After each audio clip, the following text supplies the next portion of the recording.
Hello, dear students. It's Kiran, your teacher. Today we are going to know about Lifeline of National Economy, Class 10, Geography, Part 2. Yes, इससे पहले मैंने आपको Part 1 इस chapter से related दे दिया है. अगर आपने चेक नहीं किया है तो आप चेक करना, मैं डिस्क्रिप्शन में उसका लिंक दे दूंगी. प्रीवियस टॉपिक में ही मैंने आपको बताया था दैट मीन प्रीवियस वीडियो में इस चैप्टर के कि ये वो और टॉपिक्स हैं जो मुझे कवर करने हैं आपके लिए. इस वीडियो में मैं सिर्फ 2 टॉपिक कवर कर रही हूँ that mean railways and pipeline. इससे पहले वाले वीडियो में मैंने रोडवेज कवर किया था प्लस कौन कौन से ट्रांसपोर्टेशन के मीन्स हैं उनको भी कवर किया था और किस तरह के रोड्स हैं उनको कवर कर दिया था. बट इस वीडियो में मैं आपको सिर्फ 2 टॉपिक कवर कर रही हूँ that mean railways and pipelines. दोनों ही हमारे लिए बहुत इंपॉर्टेंस रखते हैं. तो अब देखना शुरू करूं कि यहाँ पर मैंने आपको क्वेश्चन नंबर 10 ऑनवर्ड दिया है. जो वीडियो देख रहे हैं उनको पता है कि इससे पहले मैंने 9 क्वेश्चंस दे दिए हैं इससे पहले वाले इसके पार्ट में, जिसका लिंक आपको मिल जाने वाला है इस वीडियो के डिस्क्रिप्शन में. तो अब देखना आप शुरू करो कि explain the importance of railway as the principal mode of transportation for freight and passengers. यहाँ मैंने गुड्स डाल दिया दैट मीन किसी भी किस्म के गुड्स के ट्रांसपोर्टेशन के लिए या पैसेंजर के ट्रांसपोर्टेशन के लिए जो रेलवे है वो प्रिंसिपल मोड कंसीडर किया जाता है. कैसे ये, या फिर इसी क्वेश्चन को इस तरीके से पूछा जा सकता है, explain why Indian railway plays an important role as lifeline of Indian economy. क्यों इंडियन रेलवे जो है बहुत इंपॉर्टेंट रोल प्ले करता है एक लाइफलाइन की तरह इंडियन इकोनॉमी के लिए. हाँ, यहाँ पर आप देख रहे हो पेज नंबर 84 एंड 85 है. इसका मतलब दैट मीन एनसीईआरटी के बुक में आप इसे चेक कर सकते हो. वहीं से मैंने सारे आंसर्स क्रिएट किए, बस क्वेश्चन मैंने खुद से बनाया है. अब यहाँ पर मैं दे रही हूँ कि विच ट्रांसपोर्ट नेक्स्ट, इसी टॉपिक को रिलेट करता हुआ क्वेश्चन कि विच transport is called the lifeline of economy. वैसे इस क्वेश्चन को पढ़कर हो सकता है आपको कंफ्यूजन हो, तो मैं थोड़ा क्लियर कर दूं क्योंकि इससे पहले वीडियो में मैंने आपको पढ़ाया था कि 3 मीन्स ऑफ ट्रांसपोर्ट हैं, transportation and that means land water and Airways. और मैंने आपको ये भी बता दिया था कि एयरवेज तो बहुत महंगा है, ठीक है, fastest means of transportation Airways है लेकिन बहुत कॉस्टली है. और लैंड ट्रांसपोर्ट जो है हर जगह के लिए यूज़फुल नहीं है. तो ये वाटर ट्रांसपोर्ट की चर्चा है जो कि बहुत चीपेस्ट मीन्स ऑफ ट्रांसपोर्टेशन मैंने आपको बता दिया. जबकि रेलवे तो लैंड ट्रांसपोर्ट का ही एक हिस्सा है, राइट. रोडवेज एंड रेलवेज किसका हिस्सा है, लैंड ट्रांसपोर्टेशन का. तो यहाँ पर मैं ये क्वेश्चन जो डाल रही हूँ कि विच transport is called the lifeline of India, तो मैंने इसका आंसर यहाँ दिया है आपको रेलवे. क्यों दिया है तो मैं आपको बता दूं क्योंकि जब कंट्री के अंदर किसी भी सामान का, किसी भी पैसेंजर का, ध्यान रखना कंट्री के अंदर, inside the country not outside, okay. तो कोई भी हेवी सामान या फिर किसी डिस्टेंस वाली यात्रा के लिए तो वो रेलवे ही यूज़फुल है. लॉन्ग डिस्टेंस में जाने के लिए आप बसेस या फिर रोडवेज से जो मीन्स ऑफ ट्रांसपोर्टेशन है या फिर आपके पर्सनल व्हीकल्स जो होते हैं उसके थ्रू वो उतना बढ़िया नहीं होता और ना ही सस्ता होता है. तो उस मायने में इसे कहा गया है कि इंडिया एक एग्रीकल्चरल कंट्री है. कई बार बहुत सारे हेवी जो एग्रीकल्चरल प्रोडक्ट भी हैं वो एक एरिया से दूसरे एरिया तक पहुंचाए जाते हैं ऑब्वियसली कमर्शियल पर्पस से. तो इससे बहुत से बेनिफिट हैं. इसलिए चूंकि इंडिया की अभी तक भी 64% पॉपुलेशन जो है वो एग्रीकल्चर पर डिपेंडेंट है, तो वो उनका भी सामान हेवी ही होता है, बल्कि होता है. तो कई सारे जो है उनके बैग्स होते हैं दैट मीन क्रॉप्स के जो एक जगह से दूसरी जगह पहुंचाए जाते हैं. तो इसलिए लाइफलाइन जो है इंडिया के लिए रेलवे बहुत इंपॉर्टेंट रोल प्ले कर रहा है. इस वजह से इतना मैंने एक्सप्लेन इसलिए किया कि आपका थोड़ा सा कंफ्यूजन मैं दूर कर सकूं. अब आंसर की तरफ चलें. वैसे मैंने यहाँ सिर्फ 3 और दिया है इस क्वेश्चन के लिए. मैं बताऊं और भी और हो सकते हैं जो मैं आगे लास्ट में जब बताऊंगी ना तो इस क्वेश्चन के लास्ट में मैं समझा दूंगी. अब देखना शुरू करो. The importance of railway as the principal mode of transportation for freight and passengers in India are as follows. तो यहाँ पर तो ये जानते हुए मैंने फ्राइट एंड पैसेंजर्स दिया है क्योंकि मैंने फर्स्ट क्वेश्चन यही बनाया है आपका. लेकिन उन सारे क्वेश्चंस के लिए आप यही आंसर दैट मीन यहाँ से जो मैंने 6 पॉइंट क्रिएट किया है ना, यही उनके आंसर्स हैं. Let's see. अब मैं यहाँ अगर आपको बताऊं, ये फर्स्ट पॉइंट है, it is very useful to conduct multifarious activities like business, sightseeing, etc. या फिर ट्रांसपोर्टेशन ऑफ गुड्स. तो ये जो है काफ़ी यूज़फुल है. जैसे मैंने आपको अभी एक्सप्लेन ही किया था कि बहुत सारे काम के लिए यूज़फुल है, इसीलिए मैंने यहाँ डाला है मल्टीफेरियस. आप चाहे तो मल्टीपर्पस भी लिख सकते हो. तो मल्टीफेरियस एक्टिविटीज़ के लिए ये काफ़ी यूज़फुल है। बहुत सारे काम इससे होते हैं, किसी तरह के छोटे मोटे बिजनेस के लिए या फिर हेवी सामान को ट्रांसपोर्ट करने के लिए, साइट सीइंग के लिए। यस, इधर से उधर आप जा रहे हो, बहुत सारे लोकेशन को आप देखते हुए जा सकते हो। साथ ही साथ ट्रांसपोर्टेशन ऑफ गुड्स, बहुत अच्छा होगा कि आप यहाँ हैवी गुड्स भी डालो। गुड्स तो हल्के गुड्स जो होते हैं वो रोड ट्रांसपोर्टेशन के थ्रू भी जा सकते हैं या जाते हैं, लेकिन जो हैवी गुड्स होता है ना, वो रेलवे के थ्रू ही जाता है। ओके, सेकंड पॉइंट मैंने दिया है यहाँ आपके लिए, और ये पॉइंट मैं आपको बता रही हूँ सिंपली ये समझते हुए कि ये, ओहो, 1 मिनट, कुछ चीज़ें बहुत प्रॉब्लमेटिक हो जाती है वीडियो बनाने के दौरान। ये है आपका second point. It is suitable for long distance travel. ये बहुत यूज़फुल है जब लंबे डिस्टेंस की बात आप कर रहे हो, लॉन्ग डिस्टेंस में जब आप जा रहे हो, क्योंकि वो आरामदायक होता है। Next, plays an important role in national integration. देश की एकता के लिए भी ये बहुत बड़ा रोल प्ले करता है, क्योंकि बहुत आसानी से आप एक जगह से दूसरी जगह चले जाते हो, उनके कल्चर कस्टम को भी आप सीखते हो और आप जो है इंटीग्रेट भी होते हो। Next, railway bind the economic life of the country. Railway जो है बांधता है जितनी भी इकोनॉमिक लाइफ है कंट्रीज़ के, उनको एक जगह लाता है या एक जगह से दूसरी जगह पहुंचाने में बड़ी आसानी से मदद करता है। क्योंकि जैसे मैंने आपको बताया कि कोई भी हेवी सामान को लाना ले जाना अगर हो एक जगह से दूसरी जगह, तो उसके लिए रेलवे का इस्तेमाल होता है। मैं आपको बता दूं कि बहुत सारी जो बड़ी बड़ी कंपनियां होती हैं या हैं हमारे देश में, स्पेशली जो उनको हेवी मटेरियल्स, रॉ मटेरियल्स एक जगह से दूसरी जगह ले जाना होता है, तो वो कंपनी के अंदर, प्लांट के अंदर रेलवेज को मूव कराती हैं। जैसे मैं बता दूं अगर एग्जांपल के लिए, क्योंकि मैं ये जानती हूँ पर्सनली, जैसे टाटा स्टील का जो प्लांट है उसके अंदर की बात अगर मैं बताऊं, तो उन्हें आयरन ओर की बहुत ज़्यादा ज़रूरत होती है, आयरन ओर, कोल। तो उनके प्लांट के अंदर ही रेलवेज मूव करती हैं इन सामान को। जहाँ पर ये अवेलेबल होती है वहाँ से इनको लेकर वो प्लांट के अंदर ही जाती हैं, क्योंकि वो हेवी सामान होता है, उसको ट्रांसपोर्ट करना आसान होता है और बहुत ज़्यादा तादाद में ज़रूरत होती है। तो वो रेलवे के थ्रू ही ट्रांसपोर्टेशन, इवन आप समझ लो कि अंदर तक ट्रैक बनी हुई है, रेलवे ट्रैक, यानी जो टाटा स्टील के प्लांट्स हैं उनके अंदर तक ये ट्रैक बनाई गई है जहाँ तक ये ट्रेन पहुँचती है इन हेवी सामान को लेकर, लाइक कोल है, आयरन ओर है, लाइम स्टोन है, इन चीज़ों को लेकर। नेक्स्ट पॉइंट मैं बता दूं जो मैंने आपको यहाँ क्रिएट किया है पॉइंट नंबर 5 की तरह। अब आप देखो यहाँ पर, this is point number 5। It accelerate the development of the industry and agriculture. ये जो है एक्सलरेट करता है, आगे बढ़ाता है कंट्री के डेवलपमेंट को या फिर इंडस्ट्री को या फिर एग्रीकल्चर को, पूरे देश को। एक मायने में बोलो कि पूरा देश ही डेवलप होता है जब आपकी ट्रांसपोर्टेशन डेवलप होती है। और इसका एग्जाम्पल इस बार सारे स्टूडेंट्स ने देखा होगा, रेलवेज बंद हैं, सारे ट्रांसपोर्टेशन बंद है, तो इस बार का जो जीडीपी आने वाला है वो बहुत ही घटकर आने वाला है, क्योंकि ट्रांसपोर्टेशन ना होने की वजह से इंडस्ट्रीज को बहुत लॉसेस का सामना करना पड़ा है। Next point and last point of this question, it is used for the movement of bulky goods and large number of passengers for long distances। यही पॉइंट मैंने हालांकि ऊपर भी क्रिएट किया था, लेकिन हाँ जैसे कि मैंने बताया कि अगर क्वेश्चन का साइज बड़ा हो तो आप थोड़ा सा इंक्रीज करो, और अगर आपको ये ज़्यादा लगता है तो ये थोड़ा मैंने बड़े साइज में दे दिया है यहाँ। अब ये जो लास्ट में मैंने डाला है ना, जैसे मैंने आपको एकदम स्टार्टिंग में बताया था कि और भी तरीके से क्वेश्चंस लिखे जा सकते हैं या पूछे जा सकते हैं, तो यहाँ पर मैंने वो डाल दिया है। इससे आपको अंदाजा पड़ जाना चाहिए कि किस तरीके से और क्वेश्चन हो सकता है। Thus it is clear that the railways are playing an important role in our economy than other means of transport put together।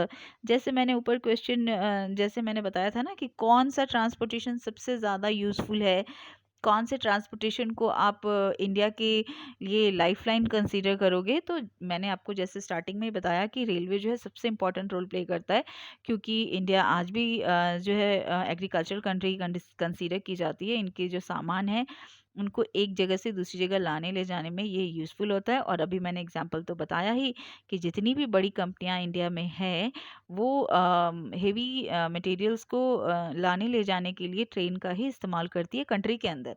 Country के बाहर के लिए तो ऑब्वियस है, हैवी सामान के लिए वाटरवेज ही यूज़फुल होता है। ठीक है, Airways fastest means of transportation है, बट हेवी सामान के लिए वो यूज़फुल नहीं है।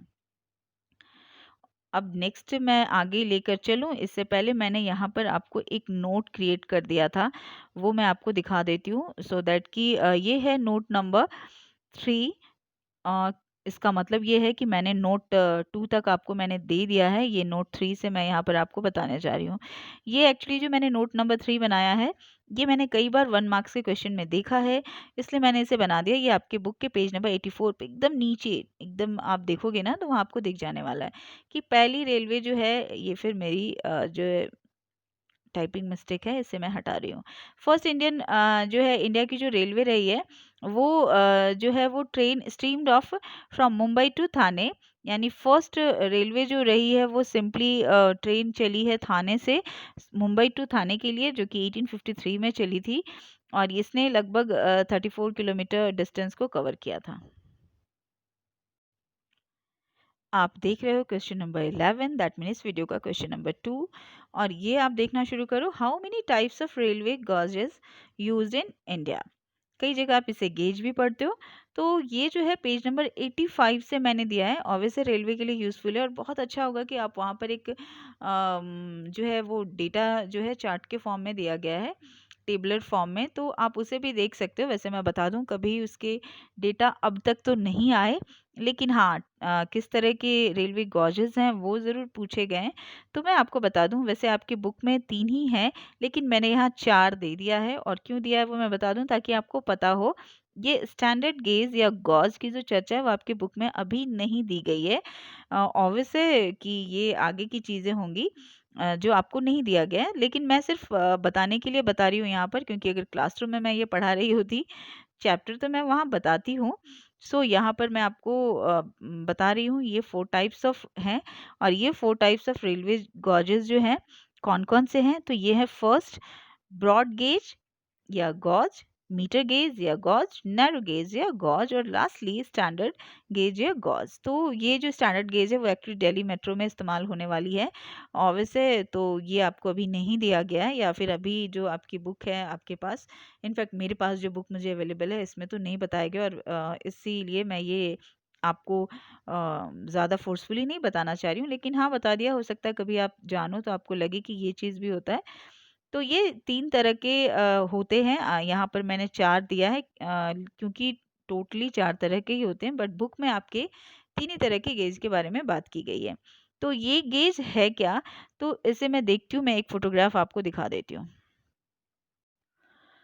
आप देख रहे हो यहाँ पर मैंने एक स्नैप आपको लेकर दिखाने की कोशिश की है। ये जो है, ये गेज है आपका। सिंपली ये जो बीच का जो देख रहे हो ना, यही गेज कहलाता है अलग-अलग एरिया में, कि भई इनके बीच का कितना जो है बीच में कितना डिस्टेंस होता है। अगर मैं ब्रॉड गेज की बात करूँ तो 1.6 समथिंग होता है, और मीटर गेज की बात करूँ तो 1 मीटर के करीब ये होता है, और नैरो गेज की बात करूँ तो 0.762 के करीब होता है, कहीं-कहीं 0.6110 भी होता है। तो दैट मीन ये बीच का डिस्टेंस यानी कम और ज़्यादा होता है। दैट मीन ब्रॉड गेज जो होता है वो सबसे ज़्यादा होता है, और उसके बाद अगर मीटर गेज की बात करें तो वो थोड़ा होता है, और नैरो गेज जो और छोटा होता है। दैट मीन उनके बीच का जो डिस्टेंस होता है वो कम होता चला जाता है। और स्टैंडर्ड गेज तो ऑब्वियस है, मेट्रोज वगैरह में यूज होता है, तो वो हर जगह, दैट मीन जितने भी मेट्रोज होंगे ना तो उसमें वो उस तरह का ही इस्तेमाल होता है। That's it. आप देख रहे हो, अब मैं आ गई हूँ क्वेश्चन नंबर 12 पे, और अब 12 को लेकर चलूँ, ये जो है पेज नंबर 85 एंड 86 से मैंने लिया है। दैट मीन अगर आप बुक पढ़ना चाहो तो वहाँ पर जाकर देख सकते हो। ये ऑब्वियस है, जब भी आया है तो 3 मार्क्स से ज़्यादा में ये क्वेश्चन तो नहीं आया है, लेकिन मैं बता दूँ आपको कि ये बहुत ही इम्पोर्टेंट मीन्स है। इसके लिए आप ये समझ लो कि ये वो मायने रखता है आपके लिए, दैट मीन आपकी कंट्री के लिए, कि ये अब अगर ये इसकी जो लेइंग कॉस्ट है वो बहुत ज़्यादा होती है, बट एक बार जब आपने पाइपलाइन बिछा लिया तो वो आपके लिए बहुत ही बेनिफिशियल है। अब पहले ये जान लो कि हमारे देश में पाइपलाइन है क्या, what is pipeline and how many important networks of pipeline transportation in the country, कितने तरह के पाइपलाइंस आपके कंट्री में हैं। हालांकि पाइपलाइन के बारे में मैंने थोड़ी सी डिस्कशन पहले की है इससे पहले वाले वीडियो में। वैसे मैं बता दूं यहाँ पर कि पाइपलाइन है क्या। तो पाइपलाइन ट्रांसपोर्ट नेटवर्क ऐसा नेटवर्क है जो कि आज नया अराइवल है आपकी कंट्री में। और ये जो है पहले ऐसा बिल्कुल भी नहीं था। और अगर था भी पाइपलाइन, तो पाइपलाइन के थ्रू केवल ट्रांसपोर्ट होते थे वाटर्स जो सिटीज में या फिर इंडस्ट्रीज में जाते थे। लेकिन और वो जो वाटर की जो पाइपलाइन होती थी ना, वो पतली होती है, उतनी ज़्यादा नहीं होती। लेकिन जो गैस या फिर ऑयल या फिर स्लरी, इवन जो आपके मिनरल्स है ना, आयरन ओर और इस तरह के, उनको भी स्लरी फॉर्म में एक जगह से दूसरी जगह पहुंचाया जाता है पाइपलाइन के थ्रू। तो ये पाइपलाइन अंडरग्राउंड होने के चांसेस ज़्यादा हैं, तभी ये सही रहेंगे। ऊपर जो भी पाइपलाइन होती हैं वो बहुत ज़्यादा सेफ नहीं होती हैं, इसलिए इसकी कॉस्टिंग थोड़ी ज़्यादा पड़ती है। इसलिए आज बहुत ज़्यादा डेवलप नहीं हुआ है, लेकिन हाँ इसके आसार हैं, बहुत जल्दी ये डेवलप हो सकते हैं। लेकिन फिर भी हमारे यहाँ कुछ हैं पाइपलाइंस, तो वो आप देखो। ये आपको मैं दिखा रही हूँ कि पाइपलाइंस का ये पहला मैंने दिया है। There are 3 important networks of pipeline in India. तो वो कौन कौन सी नेटवर्क है आपके यहाँ। तो पहला है from oil field in upper Assam to Kanpur. ये तो आपको याद करना होगा, क्योंकि इससे आप ऐसे ही केवल, मैं ये नहीं बोलूँगी केवल समझ लोगे और आपको याद होने वाला है, कुछ चीज़ों को आपको याद करना होता है। तो ये वो है, यानी ऑयल फील्ड जहाँ से ऑयल निकलता है वहाँ से पाइपलाइन लगाई गई है, जो कि अपर असम से कानपुर तक का लोकेशन है। कानपुर उत्तर प्रदेश का है। बीच में कौन कौन सी जगह पड़ती है, तो गुवाहाटी पड़ती है, बरौनी पड़ती है एंड इलाहाबाद। दैट मीन ये रास्ते से होते हुए असम टू कानपुर जो है पाइपलाइन बिछाई गई है। और असम टू कानपुर पाइपलाइन किस चीज़ के लिए यूज़फुल है, तो ऑयल के लिए यूज़फुल है। Second, from Salaya in Gujarat to Jalandhar in Punjab. ये गुजरात के सलाया से लेकर जालंधर तक ये जाती है, और रास्ते में पंजाब, विरामगम, मथुरा, दिल्ली एंड सोनीपत को क्रॉस करती हुई ये जाती है। आप देख रहे हो ये है आपका third, that is gas pipeline from Hazira in Gujarat connect Jagdishpur in Uttar Pradesh via Vijaypur in Madhya Pradesh. यानी बीच में विजयपुर पड़ते हुए, दैट मीन रास्ते में विजयपुर वाला प्लेस आता है मध्य प्रदेश का, उसके थ्रू जो है ये कनेक्ट करता है, जो कि गुजरात टू उत्तर प्रदेश तक ये गैस पाइपलाइन में यूज़फुल है। वैसे मैं बता दूं कि आज आपके कंट्री में, हमारे देश में भी ऐसे बहुत से एरिया हैं जो थोड़े डेवलप है। वहाँ पर जो घरों में हमारे यहाँ इस्तेमाल होता है सिलेंडर, जो कि हाउस होल्ड गैस का इस्तेमाल आप करते हो कुकिंग के लिए, वो भी पाइपलाइन के थ्रू अब आने लगी है। उनके मीटर्स लगे होते हैं, आपको सिलेंडर रखने की ज़रूरत नहीं पड़ती। जो डेवलप्ड एरिया है, ऑब्वियसली जो एरिया डेवलप नहीं है वहाँ पर ये सुविधाएं अभी नहीं पहुँची, लेकिन हाँ जो भी डेवलप एरिया है वहाँ पर ये सुविधाएं अवेलेबल हैं। ये है क्वेश्चन नंबर 13, जो पाइपलाइन से ही रिलेटेड है, जो बहुत ही इम्पोर्टेंट है। मैं ये कहूँगी कि ये आपके लिए यूज़फुल भी होगा, अगर आप इसे समझकर पढ़ते हो तो आपके लिए याद रखना मुश्किल नहीं है। What are the uses of pipeline in India. India में पाइपलाइन का क्या इस्तेमाल है, किस तरीके से आप इस्तेमाल करते हो। या फिर इसी क्वेश्चन को इस तरीके से दिया जा सकता है, examine the economic prospect of pipeline in India. मैं ये कह सकती हूँ कि ये इस क्वेश्चन को छोड़ना मना है, बिल्कुल मना है। आप इसे समझ लो कि पाइपलाइन का इस्तेमाल अब बढ़ गया है। और ये बता दूं, ये पाइपलाइन भी कहाँ है, किसके ऊपर आता है, तो पाइपलाइन भी लैंड के ही ऊपर की बात है, जो कि सबसे पहले वाले इसके जो फर्स्ट पार्ट में मैंने आपको बताया है कि पाइपलाइन जो है वो लैंड पर ही लगाई जा सकती हैं। अब देखो, transportation by pipeline is a rising development being preferred nowadays in India. आज जो है इसके महत्व को कोई भी इनकार नहीं कर सकता, इसे प्रेफरेंस दिया जा रहा है इंडिया में आजकल। जैसे मैंने बोला कि इसकी जो लेइंग कॉस्ट है वो थोड़ी ज़्यादा होती है, बट बाद में ये बहुत यूज़फुल है। सो फर्स्ट पॉइंट आप देखो, it is cost effective project in various field.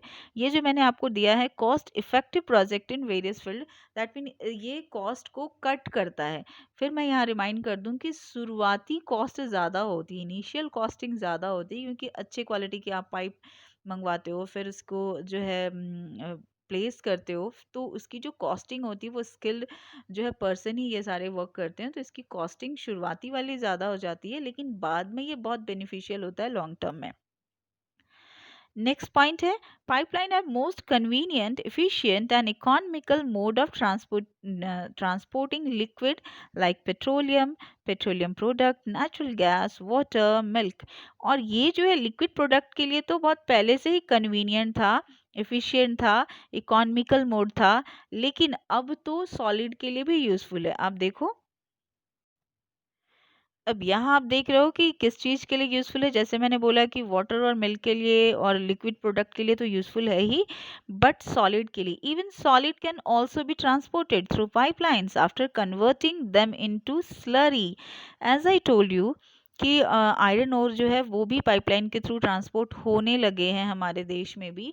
तो कैसे होता है, जैसे उनको पहले तो स्लरी फॉर्म में, स्लरी का मतलब ये होता है पहले तो उनको एक पाउडर फॉर्म में, दैट मीन थोड़ा उसमें थोड़ा सा लिक्विड आप मिला सकते हो, लिक्विड दैट मीन वाटर ही, कुछ ऐसा लिक्विड नहीं मिलाया जाता।